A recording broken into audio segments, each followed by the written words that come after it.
I'm Meredith Fennema, PR and Marketing Specialist for Grand Rapids Community Foundation. 47 years ago, our fathers brought forth on this continent a new nation, conceived in liberty and dedicated to the proposition that all men are created equal.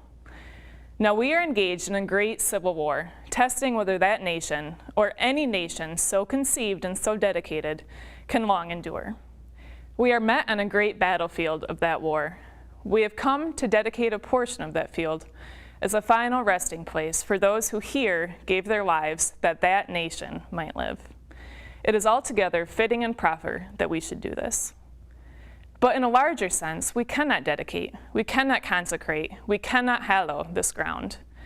The brave men, living and dead, who struggled here have consecrated it, far above our poor power to add or detract. The world will little note nor long remember what we say here, but it can never forget what they did here. It is for us, the living, rather, to be dedicated here to the unfinished work which they who fought here have thus far so nobly advanced. It is rather for us to be here dedicated to the great task remaining before us, that from these honored dead we take increased devotion to that cause for which they have gave the last full measure of devotion. That we here highly resolve that these dead shall not have died in vain, that this nation, under God, shall have a new birth of freedom, and that government of the people, by the people, for the people, shall not perish from the earth.